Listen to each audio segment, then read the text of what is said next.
Stabilan rast i održavanje čvrste pozicije na tržištu osiguranja uz pružanje kvalitetnih usluga i to prvenstveno u delu likvidacije šteta prioriteti su Sava osiguranje koje od sada ima ekspozituru i u Jagodini.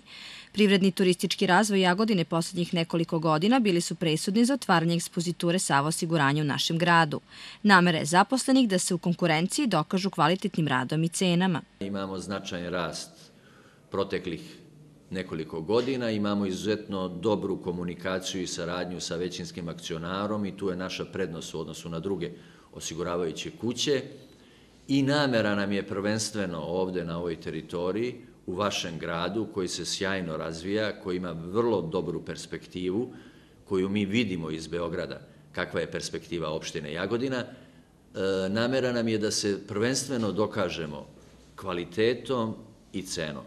Znači, namera nam je da ne eliminišemo konkurenciju, namera nam je da zajedno sa konkurencijom radimo i u toj konkurenciji ili konkurentskoj borbi da u stvari pokažemo našu fleksibilnost i našu mogućnost da možda bolje i donekle kvalitetnije uradimo nego što radi konkurencija. S obzirom da je interesovanje privrednika i stranih ulagača za našu opštinu raste svakog dana, naš cilj je da u ovom regionu izgradimo osiguravajuće društvo koje će na tržištu biti prepoznatljivo baš po uslugama najvišeg kvaliteta.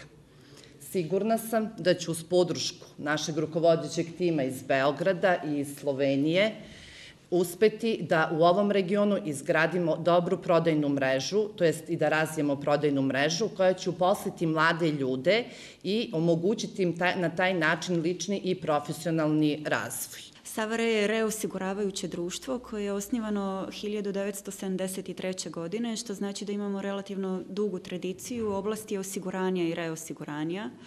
Bavimo se reosiguravačkim poslom i to na svim tržištima Zapadne Europe, Centralne Europe, Istočne Europe, Azije, u nekim delu čak i u afričkim državama. Jedino područje koje zapravo za sad nismo osvojili tim poslovnim putem jeste sve 3 Amerike, ali imamo cilj čak i da se proširimo na tržišta Južne Amerike.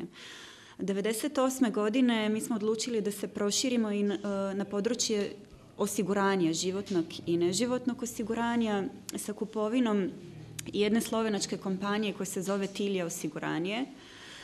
I u periodu od posljednje 3-4 godine mi smo se zapravo proširili skoro na sva tržišta nekadašnje Jugoslavije. Imamo 2 društva u Srbiji, životno i neživotno osiguranje, prisutni smo u Hrvatskoj, prisutni smo u Makedoniji, prisutni smo u Crnoj Gori, prisutni smo u Prištini.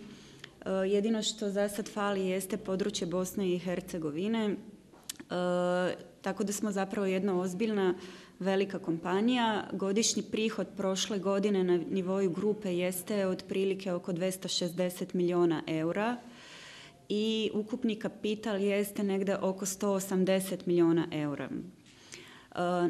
Nama je vrlo značajno tržište u Srbiji, pošto je to najveće u regionu i zbog toga smo tu možda čak i malo više prisutni i jedan od tih malih delova u toj velikoj priči sigurno jeste i otvaranje ove poslovnice ovde u Jagodini. Otvaranju ekspoziture Sava osiguranja u Jagodini prisustvovali su gradonačelnik Jagodine Dragan Marković Palma, predsjednik Skupštine grada Ratko Stevanović, načelnik Pomoravskog okruga dr. Svetlana Miljković, kao i predstavnici lokalnih samouprava iz Pomoravlja i direktori brojnih preduzeća i ustanova.